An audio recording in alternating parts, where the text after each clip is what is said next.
नमस्कार, मैं Manisha Sharma the desert express के चुनावी रण में आपका स्वागत करती हूं। जैसा मैं हर बार आपको एक नई शख्सियत से मिलवाती हूं जो विधानसभा चुनावों में दावेदारी कर रहे हैं, तो आज भी मैं अपने वादे के मुताबिक आपको एक नई शख्सियत से मिलाने जा रही हूं जो अजमेर उत्तर विधानसभा क्षेत्र से टिकट के लिए दावेदारी कर रहे हैं। पार्टी है कांग्रेस और हमारे दावेदार हैं मोहन चेलानी जी, जो north western railway employees union के अजमेर मंडल अध्यक्ष भी रहे हैं। मोहन जी, आपको बहुत बहुत स्वागत है द डेजर्ट एक्सप्रेस की इस खास पेशकश में। Thank you very much. The desert express ने आज जो ये अवसर प्रदान किया है, इसके लिए मैं आपका बहुत बहुत धन्यवाद देता हूँ और शुक्रिया अदा करता हूँ डेजर्ट एक्सप्रेस का, और साथ ही साथ सभी श्रोताओं का भी बहुत नमस्कार करता हूँ, अभिनंदन करता हूँ। मोहन जी, मैं इंटरव्यू शुरू करने जा रही हूँ, तो मैं चाहूँगी कि आप हमारे दर्शकों को अपनी जीवन यात्रा के बारे में बताएं, आपके राजनीतिक करियर के बारे में जानकारी दें। देखिए, मेरा जन्म अजमेर में ही हुआ है और शिक्षा स्कूल की, कॉलेज की अजमेर में हुई है, और मैं 1986 से अजमेर में रेलवे कर्मचारी के रूप में भर्ती हुआ, और उसके बाद में 87 से रेलवे की जो हमारी सबसे बड़ी यूनियन है, north western railway employees union, इसमें मैं सामान्य कार्यकर्ता से लेके शाखा स्तर पर, मंडल स्तर पर और लगातार इस पर सक्रिय रहा हूँ, और मैं अभी वर्तमान में north western railway employees union के मंडल अध्यक्ष के रूप में काम कर रहा हूँ। इसके साथ ही साथ हमारे जो सिंधी समाज है, उसमें अनेक संस्थाओं में मैं सामाजिक गतिविधियों में सक्रिय रहा हूँ। हमारी यूनियन के अनेक सोशल एक्टिविटीज होती हैं, वो पूरे देश के तमाम नागरिक भलीभांति जानते हैं। हिंद मजदूर सभा, जिससे north western railway employees union जुड़ी है, वो भी जो अनऑर्गेनाइज सेक्टर के मजदूर हैं, उनके हित में लगातार सक्रिय रहते हैं, काम करते रहते हैं। साथ ही साथ अजमेर की जो जितने भी ट्रेड यूनियन मूवमेंट है, हमने संयुक्त श्रमिक समन्वय समिति अजमेर में बनाई हुई है, जो गत 40 वर्षों से बहुत सक्रिय रूप से कार्य कर रही है, और वर्तमान में अजमेर के विभिन्न क्षेत्रों की, चाहे वो रेलवे हो, चाहे पोस्टल डिपार्टमेंट के कर्मचारी हो, चाहे बैंक हो, LIC हो, रोडवेज हो, लघु उद्योग हो, HMT हो, मेडिकल रिप्रेजेंटेटिव हो, स्टेट गवर्नमेंट एम्प्लॉयज़ हो, या अनऑर्गेनाइज सेक्टर के लोग साथी हों, इन तमाम यूनियनों को जोड़ करके हमने 28 यूनियन का संयुक्त श्रमिक समन्वय समिति का भी गठन किया हुआ है, और उसका भी मैं अध्यक्ष हूँ। इस नाते हमने पिछले एक लंबे कैरियर में 28-30 वर्षों से ट्रेड यूनियन मूवमेंट में, सामाजिक क्षेत्रों में बहुत लंबा संघर्ष किया है, बहुत लंबे आंदोलन चलाने का काम किया है। मतलब आप एक राजनीतिज्ञ भी हैं, एक रेलवे कर्मचारी भी हैं और सामाजिक कार्यकर्ता भी हैं। जब आप अजमेर उत्तर विधानसभा क्षेत्र से अपनी दावेदारी प्रस्तुत करने जा रहे हैं, तो आपके सामने कांग्रेस के दो बड़े दिग्गज सामने हैं, महेंद्र सिंह रलावता जी और धर्मेंद्र सिंह राठौड़ जी। ये अपने आप में बड़े नाम हैं जो प्रदेश की राजनीति पर अपना एक असर रखते हैं, तो इनके सामने आपकी दावेदारी कितनी मजबूत है? देखिए, दोनों सम्माननीय हमारे साथी हैं और बहुत वरिष्ठ हैं, इसमें कोई दो राय नहीं है, और उनकी दावेदारी भी अपनी जगह मजबूत भी है और ठीक भी है। मेरा इसमें ये मानना है कि गत 20 वर्षों से अजमेर उत्तर में, और अजमेर उत्तर के साथ साथ अजमेर दक्षिण में भी, कांग्रेस के उम्मीदवार लगातार पराजित होते आ रहे हैं। और विशेष तौर पर जब मैं अजमेर उत्तर की बात करूं, तो अजमेर उत्तर में कांग्रेस पार्टी ने विभिन्न प्रयोग करने का कार्य किया है, और सभी प्रयोग अभी असफल हुए हैं।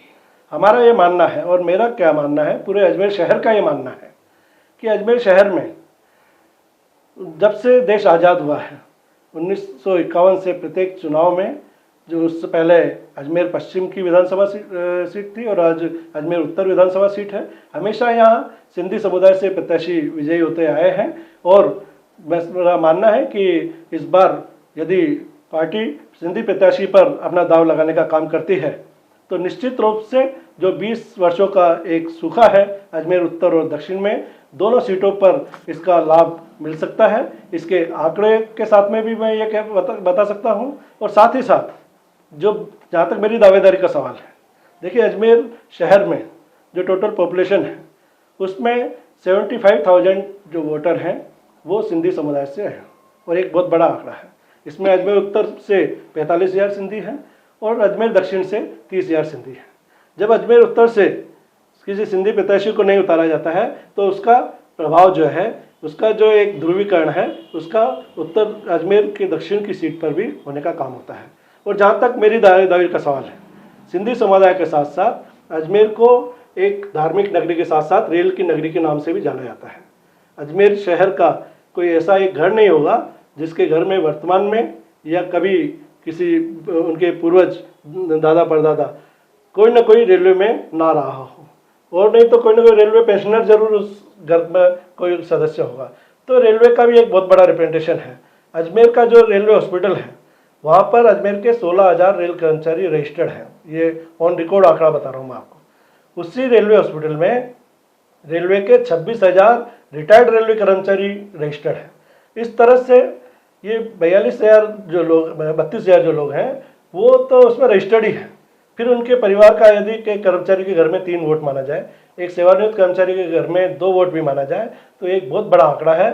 और अजमेर उत्तर के जो टोटल 2,13,000 वोटर हैं उसमें सीधा सीधा यदि रेल कर्मचारी के रेल परिवार को जोड़ा जाए, सिंधी समाज के परिवारों को जोड़ा जाए तो 1 लाख से ज़्यादा वोटर मेरी दावेदारी में को मजबूत करने का काम करते हैं। और इसके साथ साथ इसका लाभ अजमेर उत्तर के साथ अजमेर दक्षिण को भी मिलने वाला है, ये भी मैं यहाँ बता देना चाहता हूँ। मोहन जी, आप राजकीय कर्मचारी के तौर पर सक्रिय राजनीति का हिस्सा नहीं रहे हैं, ऐसे में टिकट के लिए आपकी दावेदारी, इसका मकसद क्या है? आपकी दावेदारी जो है किस आधार पर मजबूत होगी? क्योंकि आप सक्रिय राजनीति का हिस्सा नहीं रहे हैं, इसलिए टिकट मांगने का आधार बिल्कुल सच्चाई है। और सच यह है कि सिंधी समाज के लोग लगातार ये देख रहे हैं कि अजमेर उत्तर से जो कांग्रेस विचारधारा के लोग हैं उन्हें ये लगता है कि अजमेर उत्तर से कांग्रेस की तरफ से सिंधी प्रत्याशी आए और सिंधी विधायक बनना चाहिए, क्योंकि आदरणीय किशन मोटवानी जी के बाद अजमेर उत्तर में एक नेतृत्व विहीन सा काफ़ी लोग महसूस कर रहे हैं। और हमने मोटवानी जी के साथ में काफ़ी काम किया, क्योंकि मैंने बताया आपको कि मैं सिंधी समाज की विभिन्न संस्थाओं में अनेक सामाजिक गतिविधियों में संलग्न रहा, और उस नाते हमें तमाम राजनीतिक लोगों के साथ भी काम करने का अवसर मिलता है। और तो किशन मोटवानी जी के समय में हमने सिंधु सत्कार समिति का गठन किया और उनके साथ लगातार कई वर्षों तक हमने काम किया, और उनकी लीडरशिप को भी हमने देखने का काम किया। उनके जो लीडरशिप में, उनके नेतृत्व में जो अजमेर को एक विकास की कड़ी में मिलने का काम हुआ, उसको भी आज तक हम महसूस कर रहे हैं। अजमेर की जो जलदायिनी है बीसलपुर योजना, वो आदरणीय किशन मोटवानी जी का विजन रहा। उन्होंने अगले 50 वर्षों को सोच करके बीसलपुर योजना बनाने का कार्य किया, लेकिन अफसोस है कि उसको आगे जो नेक्स्ट जनरेशन आई लीडरशिप की, उन्होंने उसे किस तरह से करने का काम किया हुआ अजमेर की जनता आज उसको भुगत रहे हैं। लेकिन मेरा मानना है और हमारे तमाम सिंधी समाज का ये मानना है कि यदि इस बार सिंधी समाज से कोई अच्छा नेतृत्व मिलने का काम हो तो निश्चित तौर पर जो किशन मोटवानी साहब ने एक अजमेर के विकास को जो रेखा खींचने का काम किया था, उस पर जो एक विराम लगने का काम हुआ है, उस विराम को तोड़ने का काम होगा और आने वाले समय में उस विकास की लकीर को आगे बढ़ाने का काम होगा। ऐसा मेरे साथ साथ अनेक मेरे साथियों का, अनेक मेरे दोस्तों का, अनेक मेरे शुभचिंतकों का, मेरे समाज के साथियों का, मेरे रेल कर्मचारी साथियों का, रेल परिवार के साथियों का भी मानना है। देखिए, आपने बात की किशन मोटवानी जी की, तो किशन मोटवानी जी के बाद में कांग्रेस के पास में क्या कोई ऐसा सशक्त सिंधी दावेदार नहीं था? क्योंकि अजमेर उत्तर विधानसभा क्षेत्र की जो सीट है वो तो सिंधियों का गढ़ मानी जाती है। उसके बाद में कांग्रेस की तरफ से किसी सिंधी प्रत्याशी को टिकट ना देना, तो आपको लगता है कि अजमेर उत्तर विधानसभा की सीट को गंवाने का कारण ही यही रहा? जैसी शहर में चर्चा है और जो आपने सवाल किया है, निश्चित रूप से सबसे अगर अहम कारण है ये सीट गंवाने का, तो यही एक कारण है। क्योंकि मैंने बताया 1951 से बहुमल जी ने यहाँ चुनाव लड़ा था। उस समय तो अजमेर राजस्थान का हिस्सा भी नहीं था और अजमेर एक अपना अलग प्रदेश था, और उसके बाद में जब राजस्थान का हिस्सा भी बना तब से लेकर लगातार अजमेर में सिंधी नेतृत्व मिलने का काम हुआ है। और तमाम जो हमारा इतिहास देखें, इतिहास इस बात का गवाह है कि सिंधी समाज के लोगों को जब भी नेतृत्व मिलने का काम हुआ, अवसर मिलने का काम हुआ है, तो उन्होंने बखूबी से इस अपनी जिम्मेदारी को निभाने का काम किया है। कांग्रेस में आदरणीय किशन मोटवानी जी के आकस्मिक देहांत के बाद नानक राम जगत राय जी को यह अवसर देने का काम किया था और वो विजयी भी हुए थे, लेकिन वो एक मिड टर्म इलेक्शन था, उन्हें थोड़ा सा समय मिला था। और उसके बाद में फिर अगले चुनाव में हमारे आदरणीय श्री नरेंद्र भगत शाहनी जी को ये अवसर मिलने का काम हुआ था, लेकिन उस समय कुछ राजनीतिक गणित इस तरह रही कि वो उस अवसर को बना नहीं पाए। लेकिन उसके बाद लगातार गत 15 वर्षों से 3 चुनावों से सिंधी समाज को जो ये अवसर प्रदान नहीं किया जा रहा है पार्टी की तरफ से, उसकी वजह से समाज में कुछ असंतोष भी है और कुछ उम्मीदें भी हैं, और उन्हें लग रहा है कि इस बार कांग्रेस पार्टी इस अवसर को खोने का काम नहीं करेगी और अजमेर उत्तर और दक्षिण दोनों सीटों को सिंधी उम्मीदवारी प्रदान करके और जीतने का काम करेगी। सिंधी गढ़ माना जाता है अजमेर उत्तर विधानसभा सीट को, जैसा मैं आपको बता चुकी हूँ। देवनानी जी 20 सालों से इस सीट पर कब्जा जमाए हुए हैं, 20 सालों से वो जीते हुए हैं, मतलब 4 कार्यकाल उनके हो चुके हैं, सिंधी समाज का भी चेहरा है। तो आपको क्या लगता है, जब आप कांग्रेस की तरफ से सिंधी समाज की तरफ से दावेदारी कर रहे हैं, तो आप कांग्रेस पार्टी में अपने अलावा किसे सिंधी समाज की तरफ से बेहतरीन विकल्प मानते हैं कि आपका सब्स्टिट्यूशन हो सकता है? वो ऐसा कौन सशक्त दावेदार है जो सिंधी समाज का चेहरा बनकर उभर सकता है? यदि आपको टिकट नहीं दिया जाता तब कौन बन सकता है सिंधी समाज का चेहरा? देखिए, अभी जो परिस्थितियां हैं उसमें जैसा मैंने अपने परिचय में बताने का काम किया है, जो अजमेर शहर का जो टोपोलॉजी है, यहाँ के जो नागरिक हैं, यहाँ पर अजमेर में रेल परिवार का एक बहुत बड़ा परिवार है, बहुत बड़ा समूह है, बहुत बड़ा वोट बैंक है। सिंधी समाज का एक बहुत बड़ा समूह है, बहुत बड़ा वोट बैंक है। और इन सारी चीज़ों को देखते हुए और मेरी पिछली 36 इयर्स का ट्रेड यूनियन मूवमेंट में जो मेरे कार्यशैली रही है, जो मेरा एक हमारे आम नागरिकों के साथ में जो मेरा व्यवहार रहा है, उसको देखते हुए मुझे नहीं लगता है कि मेरे कंपैरिजन में कोई दूसरा विकल्प है। और यदि इस अजमेर उत्तर से और उत्तर के साथ साथ मैं बार बार कह रहा हूँ कि दक्षिण से भी चुनाव जीतने का अगर मानस बनाना है, तो मैं समझता हूँ कि मेरे से बेहतर कोई विकल्प पार्टी के पास नहीं है। अजमेर उत्तर से पिछले विधानसभा चुनावों में दीपक हसानी ने भी दावेदारी प्रस्तुत की थी टिकट के लिए अपनी, लेकिन पिछली बार महेंद्र सिंह रलावता जी को टिकट दे दिया गया। इस बार दौड़ के अंदर रलावता के अलावा धर्मेंद्र सिंह राठौड़ भी हैं, तो दीपक हसानी ने अपने कदम एक तरह से कह लीजिए पीछे खींच लिए। तो यदि ऐसा होता है तो आपके जो इरादे क्या हैं? अगर, क्योंकि धर्मेंद्र सिंह राठौड़ भी अपने आप में एक बहुत बड़ा नाम है, धर्मेंद्र सिंह राठौड़ मुख्यमंत्री के करीबी भी माने जाते हैं, तो आपको ऐसा लगता है कि ये जो उनका राजनीतिक गठजोड़ है, ये आपकी दावेदारी को कहीं ना कहीं प्रभावित करेगा, आपके इरादों को कहीं ना कहीं प्रभावित करेगा? नहीं, मुझे नहीं लगता है कि मेरे इरादों को कहीं प्रभावित करेगा, लेकिन राजनीति में जो नेतृत्व है, जो अपेक्स लेवल की लीडरशिप है, वो बहुत सोच समझ के निर्णय लेने का काम करती है। मैंने पहले भी बताया कि आदरणीय धर्मेंद्र राठौड़ जी और महेंद्र सिंह रलावता जी बहुत वरिष्ठ है, बहुत सक्षम है, और उन्होंने महेंद्र सिंह रलावता जी ने तो एक बार उनको अवसर भी मिलने का काम हुआ है। तो जब भी कोई निर्णय होगा तो निश्चित तौर पर तमाम पार्टी के चाहे बड़े पदाधिकारी हो या छोटे से छोटा कार्यकर्ता हो, सभी एकजुट होकर के और जो भी पार्टी का नेतृत्व का निर्णय होगा उसे सपोर्ट करने का कार्य करेंगे। लेकिन मुझे फिर पूरा विश्वास है कि जो पार्टी का निर्णय होगा और जो मैंने चुनाव की जीत की गणित बताई है, उसको देखते हुए तमाम मेरे से वरिष्ठ और कनिष्ठ सभी साथी मेरा सहयोग करने का काम करेंगे और सभी इस चुनाव को जीतने का, सरकार को रिपीट करने का जो एक मानस बना लिया है पूरे राजस्थान की जनता ने, उस जनता का जो मानस है, उस जनता का जो सपना है, उसको साकार करने का काम करेंगे। किशन मोटवानी जी कांग्रेस की तरफ से एक बड़ा नाम रहे हैं, वासुदेव देवनानी बीजेपी की तरफ से सिंधी समाज में एक बड़ा नाम रहे हैं। अगर आप दोनों के कार्यकाल को कंपेयर करें तो आपकी नज़र में किसका कार्यकाल ज़्यादा बेस्ट था? दोनों सिंधी समाज से बहुत सम्मानित राजनेता है। किशन मोटवानी जी रहे हैं, देवनानी साहब आज भी सम्मानित राजनेता रहे हैं। यदि कंपैरिजन की बात हो तो मैं आपको बताऊं कि किशन मोटवानी साहब ने अजमेर शहर में बहुत लंबे समय तक राजनीति की और उनका जो विजन था, उनकी जो कार्यशैली थी, उनकी जो ज़मीन पर पकड़ थी, उसका ये कारण था कि आज 20 साल बाद भी तमाम रेलवे के साथ साथ अजमेर के आम नागरिक, आम जनता किशन मोटवानी जी के नाम को आज भी याद करती है, क्योंकि उनका जो विजन था, उन्होंने जो अगले 50 साल का अजमेर देखा था, उसमें उन्होंने अजमेर को HMT जैसा एक उद्योग देने का काम किया, जिसमें काफ़ी लोगों को रोजगार मिलने का काम हुआ और एक बहुत सक्षम उद्योग था। ये तो समय के साथ औद्योगिकीकरण की नीतियों के परिवर्तन के साथ एचएमटी में थोड़ा डाउनफॉल आया, अदरवाइज बहुत कई दशकों तक एचएमटी ने अनेक लोगों को रोजगार प्रदान करने का कार्य किया। किशन मोटवानी साहब के समय में जेएलएन का जो हमारा एक मुख्य अस्पताल है जहाँ मेडिकल फैसिलिटी है, उसके विकास में उन्होंने अनेकों कार्य किए। किशन मोटवानी साहब ने अजमेर के स्कूलों के विकास के लिए अनेक कार्य किए।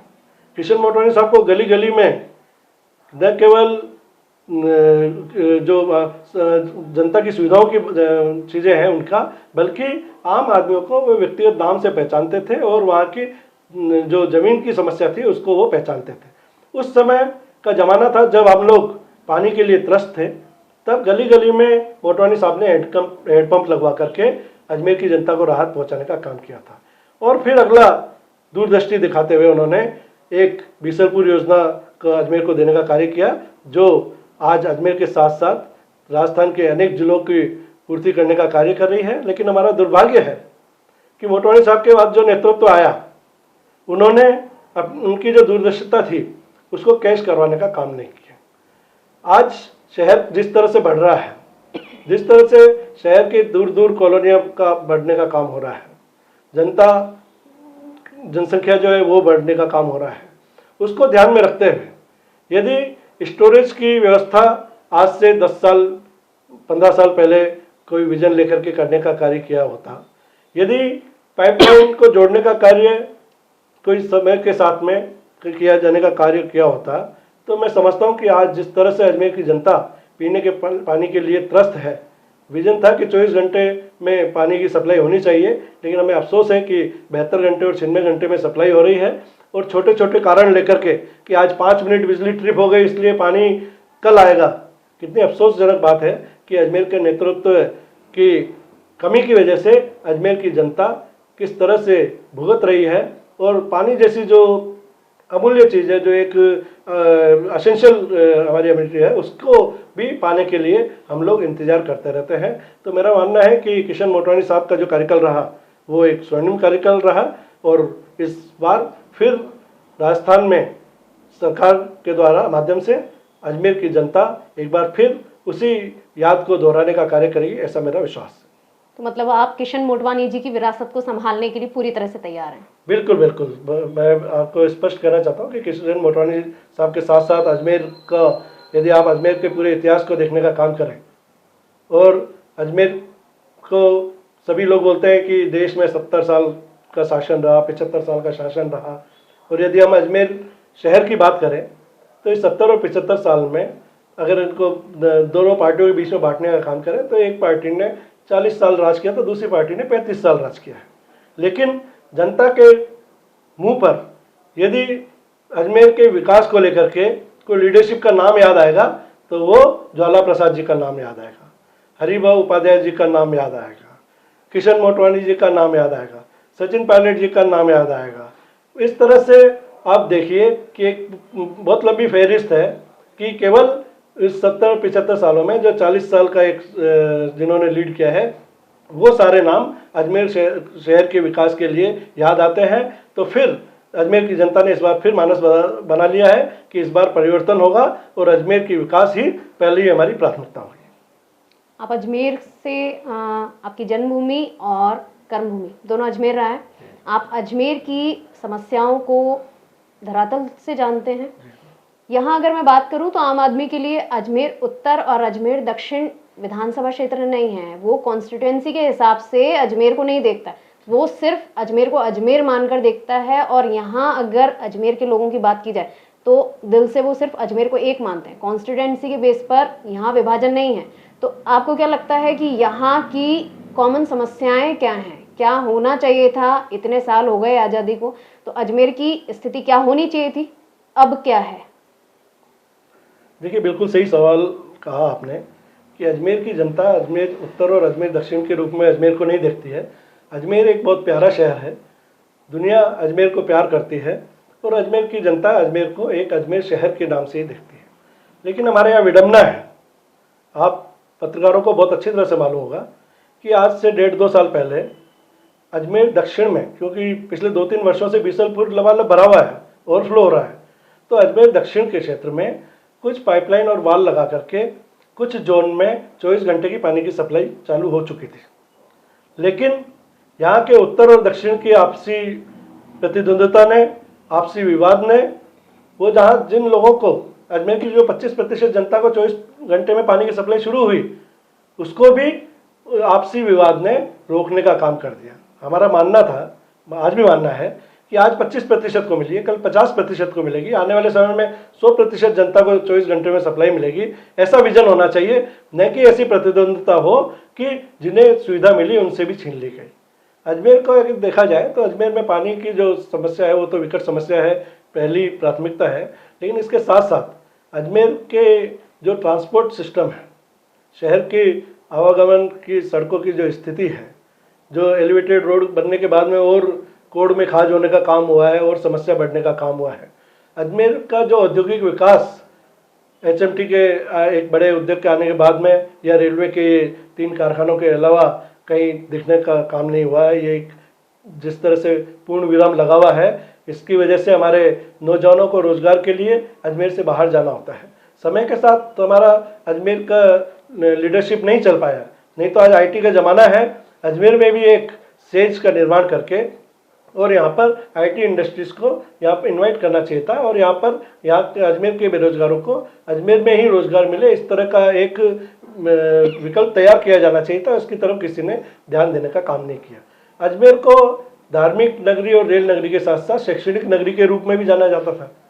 लेकिन आज विडम्बना है कि अजमेर में बच्चे पढ़ाई के लिए कहीं बाहर जाने का काम कर रहे हैं, कि अजमेर में शिक्षण की दृष्टि से जो विकास होना चाहिए था वो नहीं होने का काम हुआ है। अजमेर में अगर चिकित्सा की दृष्टि से देखा जाए तो चिकित्सा के मामले में भी अजमेर के लोगों को आए दिन पलायन करना पड़ता है, जयपुर और बड़े शहरों की तरफ देखना पड़ता है। उस दृष्टि से भी चिकित्सा क्षेत्र में भी विकास होने का काम नहीं हुआ है। मैं आपको बताऊं कि कोई ऐसा क्षेत्र नहीं है जिसमें हम पिछड़े हैं। बार बार जब लोगों के मन में पीड़ा उठती है तो वो अजमेर को दूसरे संभागीय मुख्यालय जयपुर, जोधपुर, बीकानेर, कोटा, उदयपुर, इनसे कंपेयर करते हैं तो अपने आप को बहुत पीछे महसूस करते हैं। और इसका एकमात्र कारण है कि हमारे नेतृत्व ने समय रहते उस पर यदि ध्यान देने का कार्य किया होता, यदि वो भी अगले 25 साल और 50 साल का विजन लेके चलने का कार्य करते, तो अजमेर की जनता को इस तमाम सुविधाएं मिलने का काम होता। लेकिन विडम्बना एक और है कि हमारा नेतृत्व जो है इन सारी समस्याओं के लिए, चाहे पानी की समस्या हो या जितनी भी मैंने बातें गिनाई हैं, तमाम समस्या हो, उसका ठीकरा भी जनता के ऊपर फोड़ने का काम करता है। और कहते हैं कि अजमेर की जनता जागरूक नहीं है, इसलिए अजमेर के लोग सहनशील है, इसलिए जो जैसा भी प्रशासन चलाता है उस तरह से हम चलने का काम करते हैं। ऐसा बिल्कुल नहीं है। मेरा मानना है कि ये अपनी कमी को जनता के ऊपर थोपने जैसी बात है। आप देखिए, हम भी अजमेर में हैं, रेलवे की यूनियन चलाते हैं, हमारे संयुक्त श्रमिक समन्वय समिति के माध्यम से तमाम ट्रेड यूनियंस का एक संगठन चलाते हैं। और जब भी हम आह्वान करते हैं, चाहे रेलवे में हो चाहे कलेक्ट्रेट पे हो, सैकड़ों की संख्या में यही अजमेर के नागरिक, हमारे साथी इकट्ठा होते हैं और अपनी आवाज़ को बुलंद करते हैं और अपने अधिकारों की बात करते हैं, अपनी मांगों को रखने का काम करते हैं और उसमें सफलता पाते हैं। तो फिर अजमेर की जनता को अगर ये दोष दे रहे हैं तो बिल्कुल गलत है। ये एक नेतृत्व की कमी है। यदि मजबूत नेतृत्व आएगा तो निश्चित तौर पर इन तमाम समस्याओं को एक विजन लेकर के चलने का काम होगा। तो आने वाले 5 सालों में, 10 सालों में अजमेर एक दुनिया का सर्वश्रेष्ठ नगरी बनने का काम होगा, जो धार्मिक सौहार्द की नगरी है, जो एक प्रेम और प्यार की नगरी है। उसमें एक विकास का अगर पुट लग जाए तो अजमेर जैसा शहर नहीं है जहां आदमी रहने के लिए लालायित रहे। देखिए, अजमेर में विकास का पुट लगाने के लिए तो स्मार्ट सिटी प्रोजेक्ट की लिस्ट जो निकली थी उसमें अजमेर को शामिल किया गया था, लेकिन अजमेर आते आते इस स्मार्ट सिटी प्रोजेक्ट की मूल अवधारणा गायब हो गई। 50% केंद्र हिस्सेदार थी इस योजना के अंदर, 30% राज्य सरकार और 20% नगर निगम हिस्सेदार था। तो यहाँ पर अगर देखा जाए तो जो पूरा घोटाला हुआ है इसके लिए आपकी नज़र में कौन जिम्मेदार है?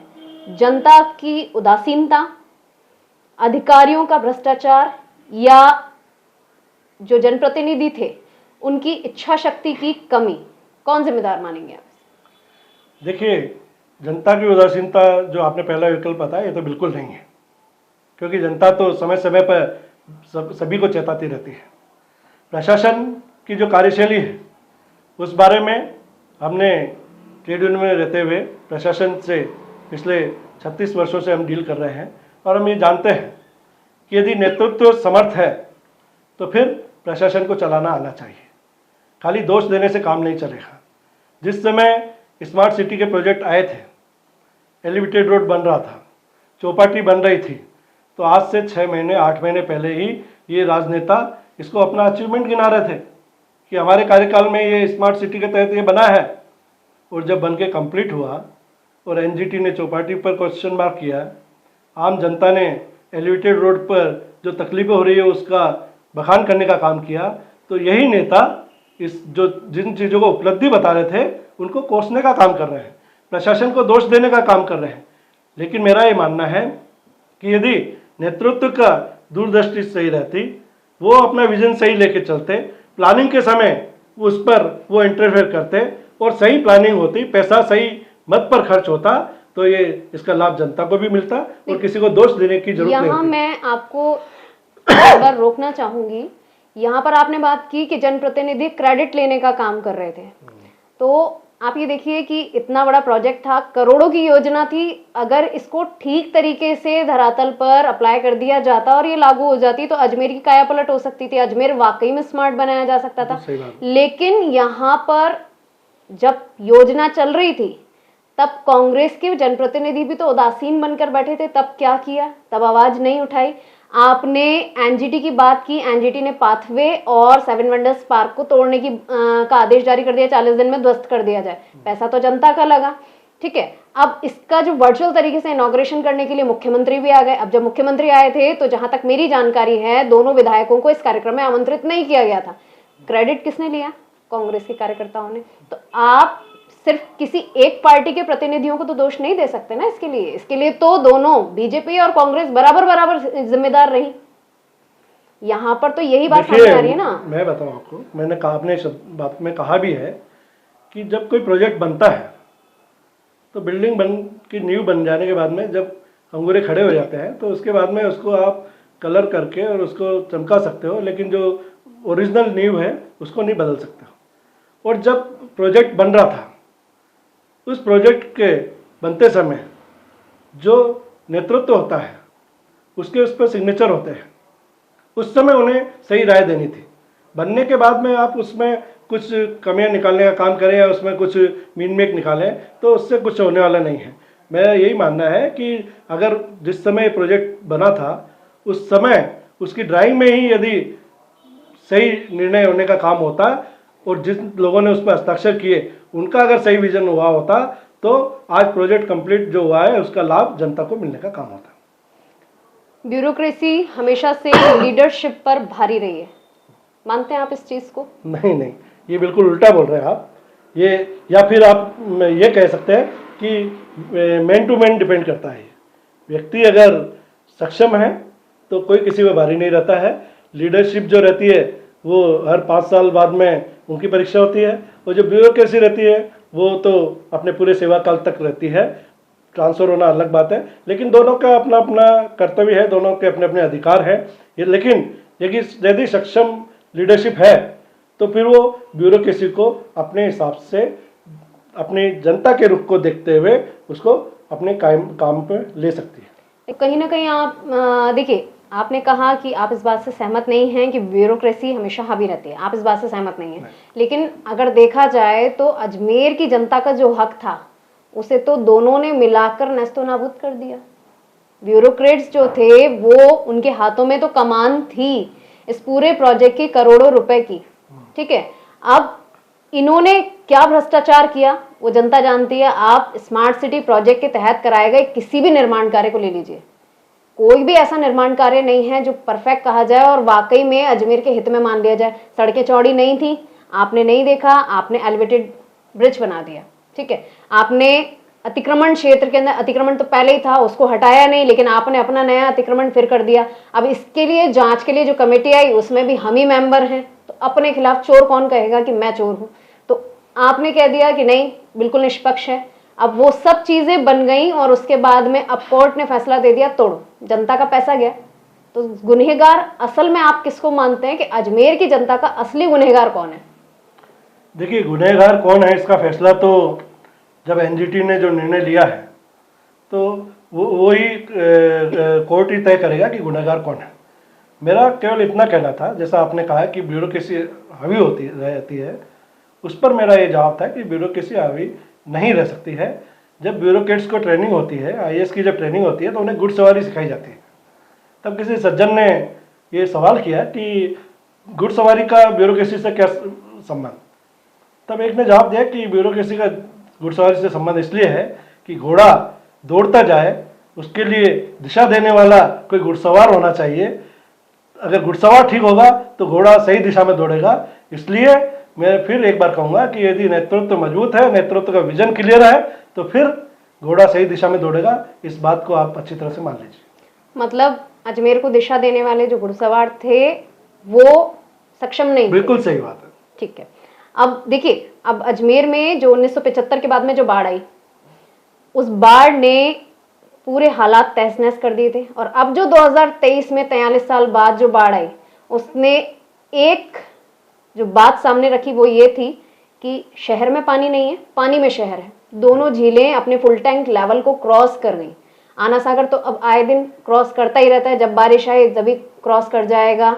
मौसम विभाग की तरफ से चेतावनी जारी हो जाती है, हमारा प्रशासन निष्क्रिय पड़ा सोता रहता है। क्या होना चाहिए, आपको क्या लगता है? क्योंकि जब जलभराव की समस्या आती है तो निचले बस्ती इलाकों में तो पानी इतना बढ़ता है कि घरों से सामान बहने लग जाता है, सड़कों पर पहुंच जाता है। और सबसे ज्यादा जो इसका दंश झेलता है वो निम्न आय वर्ग है या फिर मध्यम आय वर्ग है, वही झेलता है। ठीक है, संसाधनों की उनके पास में कमी है, उनके इनकम सोर्स इतने ज्यादा नहीं है, तो सबसे ज्यादा दंश तो वही झेलते हैं। तो जब अगर आप विधायक बन जाते हैं तो इस समस्या का, क्योंकि ये अजमेर की सबसे बड़ी समस्या है और इसके लिए तो अब पर्यावरणविद भी मानते हैं कि अजमेर बारूद के ढेर पर बैठा है, तो आपकी तरफ से इसका क्या निवारण किया जाएगा?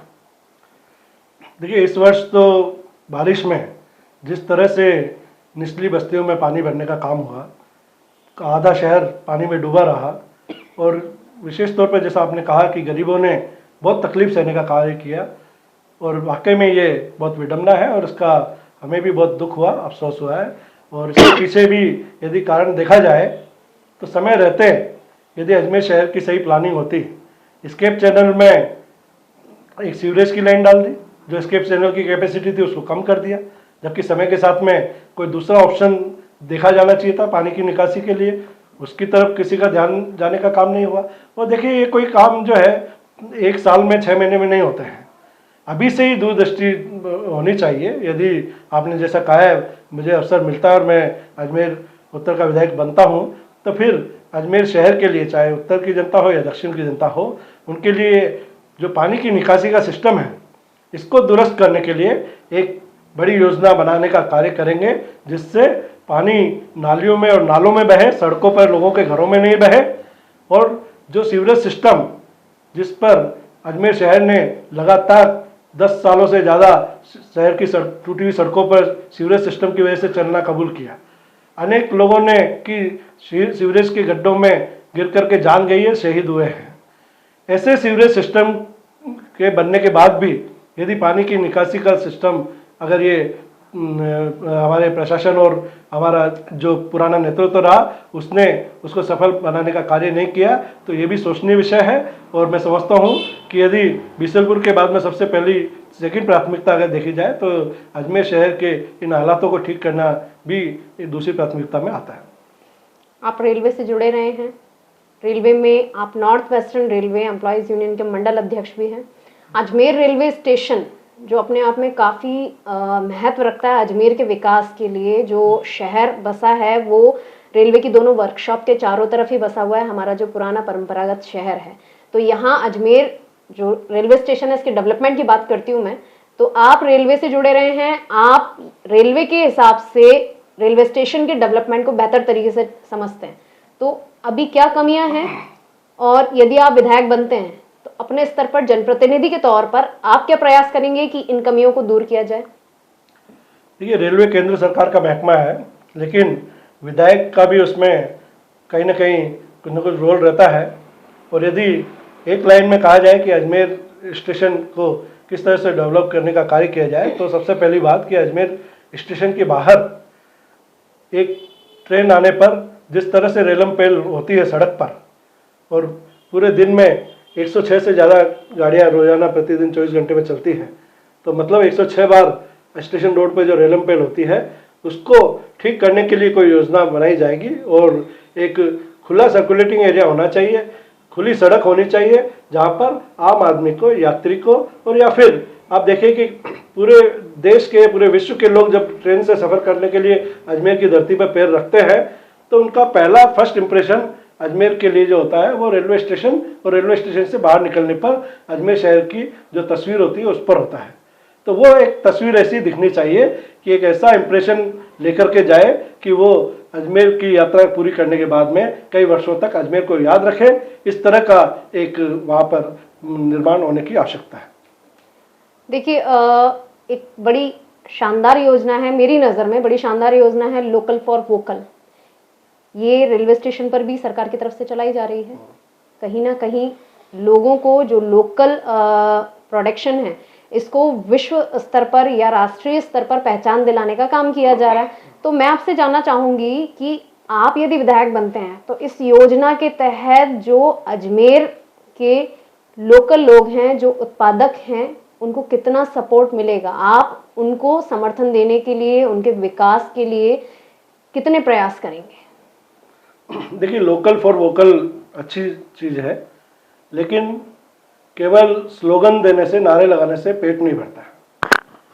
जो लोकल फॉर वोकल है, जो स्थानीय स्तर पर जो उत्पादकता होती है उसका सही जगह पर यदि प्रचार प्रसार हो और उसका एक मार्केट मिलने का काम हो तो उससे हजारों लोगों को रोजगार मिल सकता है। अजमेर का सोहन हलवा मशहूर है, अजमेर के गुलाब की खेती मशहूर है, अजमेर से बहुत सारी सब्जियां बाहर शहरों में जाती है।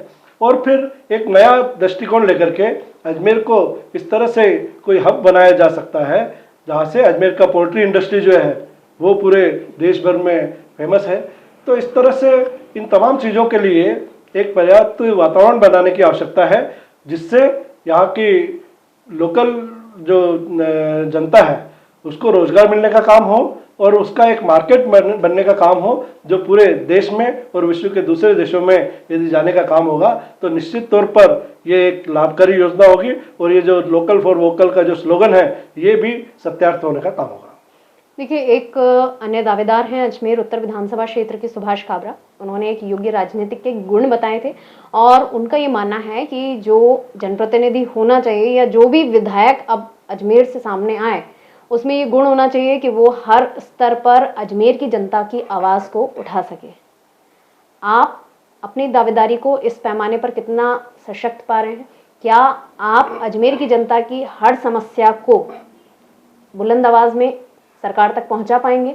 क्या आप अजमेर की जनता के लिए बड़े बड़े हुक्मरानों से टक्कर लेने का मादा रखते हैं? देखिए, मैंने जैसा बताया, हमने पिछले 36 वर्षों से ट्रेड यूनियन फील्ड में कार्य किया है और यूनियन में चाहे स्थानीय स्तर की बात हो, जोनल स्तर की बात हो या राष्ट्रीय स्तर की बात हो, जब भी हम डिमांड के लिए आवाज़ उठाते हैं तो वो स्थानीय स्तर से लेकर राष्ट्रीय स्तर तक पहुंचने का काम होता है। और हमें ये इस बात को बहुत अच्छी तरह से आता है कि स्थानीय स्तर पर या स्टेट लेवल पर या नेशनल लेवल पर अपनी डिमांड को किस तरह से पहुंचाया जाता है ये हम पिछले 36 सालों से करते आ रहे हैं और बखूबी जानते हैं। इसके साथ ही साथ ट्रेड यूनियन में रहते हुए हमें ट्रेड यूनियन के तहत ही विभिन्न कॉन्फ्रेंस में विदेशों में जाने का अवसर भी मिला। उसमें मैं इटली गया हूँ, फ्रांस गया हूँ, सिंगापुर गया हूँ, जापान गया हूँ और इन तमाम कंट्रीज़ में हमने दूसरे कंट्रीज़ के जो हमारे डेलीगेट्स आते हैं उनसे बातचीत भी करी है और वहाँ भी अपनी बातों को रखने का कार्य किया है। तो मैं समझता हूँ कि ट्रेड यूनियन एक ऐसा फील्ड है जो ज़मीन से लेके आसमान तक तमाम चीज़ें सिखाने का काम करता है और हम अपनी बात को स्थानीय स्तर से लेके राष्ट्रीय और अंतर्राष्ट्रीय स्तर पर किस तरह से रखी जानी चाहिए मजबूती के साथ जो सामने वाले के को प्रभावित कर सके, इस बात को बखूबी जानते हैं और मैं मानता हूं कि यदि ये अवसर मिला तो हम इसमें निश्चित रूप से सफल होने का काम करेंगे। देखिए, अभी तक आप ये मानकर चल रहे हैं अजमेर उत्तर विधानसभा क्षेत्र जो है सिंधियों का गढ़ है, लेकिन यहाँ का जातीय समीकरण कुछ और ही है। मैं ये नहीं कह रही कि सिंधियों का गढ़ नहीं है, लेकिन यहाँ का जातीय समीकरण कुछ और ही है। इस क्षेत्र के अंदर ब्राह्मण, वैश्य, राजपूत, शूद्र, हर वर्ग के लोग अपनी दावेदारी प्रस्तुत करने के लिए स्वतंत्र हैं, क्योंकि अजमेर दक्षिण तो आरक्षित सीट है, लेकिन अजमेर उत्तर से हर समुदाय के लोग अपनी दावेदारी प्रस्तुत कर रहे हैं। तो आपको क्या लगता है कि सिर्फ सिंधियों पर फोकस करना आपके चुनाव जीतने के लिए काफी रहेगा, या आपको अन्य समुदायों पर भी उतना ही फोकस करना पड़ेगा जितना आप सिंधी समाज को वेटेज दे रहे हैं? देखिए, जिस यूनियन में मैं मंडल अध्यक्ष हूँ, वहाँ पर रेलवे में सिंधी समुदाय से 1% से भी कम कर्मचारी हैं, लेकिन उसके बावजूद भी हमारे साथियों ने हमारी योग्यता को देखते हुए हमें ये जिम्मेदारी देने का कार्य किया और पिछले 11 वर्षों से मंडल अध्यक्ष के रूप में हम कार्य कर रहे हैं। जहाँ तक राजनीतिक मसले की बात है, तो कोई भी व्यक्ति हो, राजनीतिक सफलता किसी एक समुदाय के बूते पर नहीं मिल सकती है। वैसे मैंने अपनी दावेदारी की मजबूती के लिए बताने का कार्य किया कि अजमेर उत्तर में और अजमेर शहर में सिंधी समुदाय के इतने लोग हैं और रेल परिवार से इतने लोग हैं, लेकिन ये बात भी मैं बखूबी जानता हूँ और ये बात एक कटु सत्य है कि बिना सभी के सहयोग से, बिना 36 कौम के समर्थन से कोई भी व्यक्ति न चुनाव जीत सकता है न वो सफल हो सकता है। यदि आप इन प्रकार अगर चुनाव जीत भी गए गणित के हिसाब से, तो भी सफलता तभी मिलेगी जब आपको 36 कौम का समर्थन मिलेगा, हर नागरिक का, अजमेर के तमाम नागरिकों का प्यार, प्रेम और समर्थन मिलेगा, तभी आप सफल अपने 5 साल का कार्यकाल पूरा कर पाएंगे। अन्यथा एक जाति विशेष पर या एक कैटेगरी विशेष पर हमने कभी ट्रेड यूनियन में हमने काम किया है, न ही किसी राजनीतिक क्षेत्र में हमारा इस तरह का मानस है। देखिए, बहुत छोटा सा सवाल, छोटा सा जवाब चाहूंगी। वासुदेव देवनानी जी जो 20 साल से विधायक के पद पर काबिज हैं, आप इनके कार्यकाल को किस तरह से देखते हैं? आपकी नज़र में ये सक्सेसफुल रहा या बहुत बड़ा फेलियर साबित हुआ? देखिए, सम्मानित देवनानी साहब ने अपने कार्यकाल में जो भी काम किया है, और हर व्यक्ति चाहता है कि मेरी कार्यशैली ऐसी रहे कि वो लोग याद रखें, लेकिन मेरा ये मानना है कि एडमिनिस्ट्रेशन में भी ये जनरली होता है कि कोई भी कलेक्टर आता है तो उसका 2 साल बाद में ट्रांसफ़र कर दिया जाता है। कोई बड़े पद पर रहता है तो उसका एक टेन्योर फिक्स होता है, और उसके पीछे विजन यह है कि आपके दिमाग में जितने भी आइडियाज़ हैं वो आपने अजमेर के कलेक्टर रहते हुए पूरे कर लिए हैं। अब कहीं दूसरी जगह जाएं और नए आइडिया लेकर के वहाँ पर देने का काम करें। यहाँ कोई दूसरा कलेक्टर आएगा और नए आइडियाज़ यहाँ पर शेयर करेगा और उस तरह से अपने प्रशासन को चलाएगा और विकास को आगे बढ़ाएगा। वही नीति मैं राजनीति में समझता हूँ। लगातार लंबे समय से कोई व्यक्ति अगर एक ही पद पर रहेगा तो शिथिलता आना स्वाभाविक है। लोगों का जो जिस तरह का ये रुझान चल रहा है अजमेर शहर में परिवर्तन का, उसका भी एक सबसे बड़ा कारण यही है।